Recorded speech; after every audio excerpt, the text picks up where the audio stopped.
Hi, everyone. It's been a wild week. I hope you had a good evacuation plan for the wildfires that we had. Um, we are going to double up a little bit this week, so stick with us. Hi, this is Vicki with the 411, and I am so grateful to be here. I'm going to tell you how much this video has helped me this week. So, thank you for subscribing. Thank you for sharing with your friends and your family and getting them on this journey with us. This is going to be a double up week because I am well into the week of week 43, and in 2 more days, it's time to do week 44. So, I'm just going to do work week 43 and 44 all at one time. You'll just have to forgive me. I apologize for having such a crazy week. But anyway, so this week our food is need to get a case of peanut butter. And you know how I like to get the small jars, get whatever kind you like, whatever brand your family eats. But that's a good little protein to kind of have off to the side. And for next week, it's 10 pounds of flour, be it all purpose flour, whatever you use the most, whatever you bake with, whatever you use most, that's what you need to have. And 2 cans of cornstarch.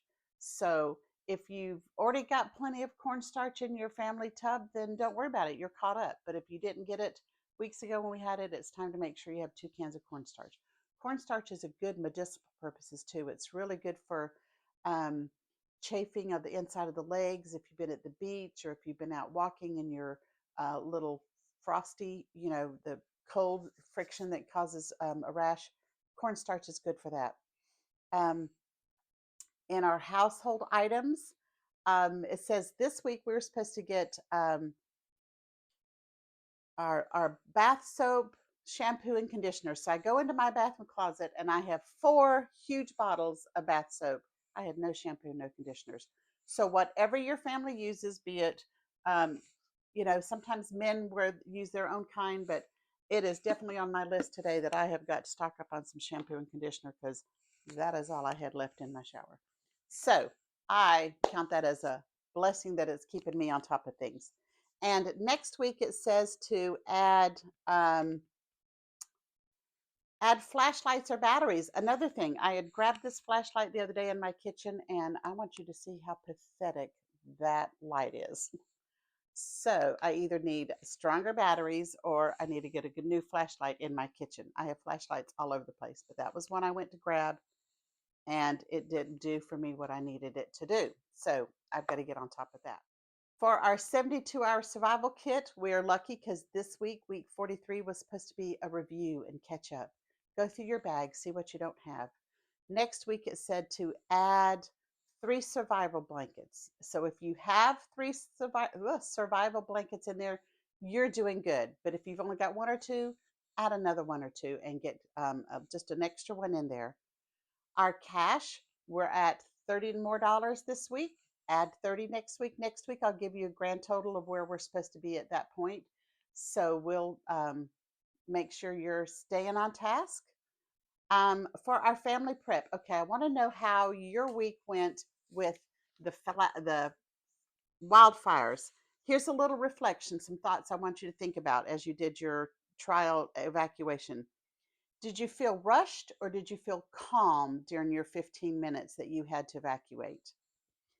Did you have a written evacuation plan or did you just wing it? Were you flying by the seat of your pants, grabbing what you could for that 15 minutes? Okay. What items were you glad that you remembered? And what items did you forget that you wished you had? Did your children and your spouse have an easy time locating their 72-hour bug out bag? Or was this a challenge? Where's my bag? Or I can't reach my bag, or it's behind something. Was your vehicle ready to go? Did you have enough gas in your car? Did you have your emergency um, bag in a different, your auto emergency bag ready? And if you had to stay away for 3+ days, what would you wish you had grabbed along with everything else? So that's just some food for thought. Write these thoughts down, have them somewhere so that you're ready, a little more prepared for the next trial that we might have. All right.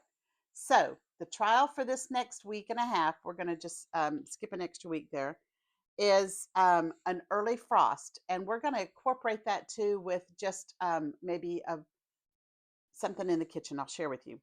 All right, it says you wake up to the news that an early frost is moving in tonight. Your garden harvest is still on the vine, and you risk losing it all if you don't act quickly. Whether you're a gardener or not, this is a scenario is a reminder to practice food preservation with whatever you have on hand.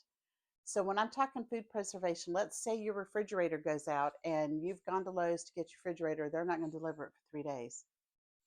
Maybe they just don't have one in stock. Okay, what are you going to do with the food that's in your refrigerator? What if your freezer goes bad and you've got meat and stuff in your freezer? What can you do to preserve that so that you don't lose all that meat? So, to prepare for emergency canning of your food, we have jars in your storage. We've had several times this year that it says pick up a couple of dozen jars. So you should have jars on hand. And you can put meat in jars and can it. I've done it many times. This is one of my favorite books, the Blue Book of Canning. It's from Ball. It tells you how to can anything and everything. All kinds of vegetables, meats, fruits. It tells you how to can them. So if you've got frozen fruit, frozen vegetables in your freezer that are going to go bad because your freezer has gone out, maybe it's gone out 2 days ago and you didn't realize it, and it's now starting to thaw. You can't refreeze it, but you can it. And so that's a good thing to know. It's a good thing to have, and it's a good thing to practice.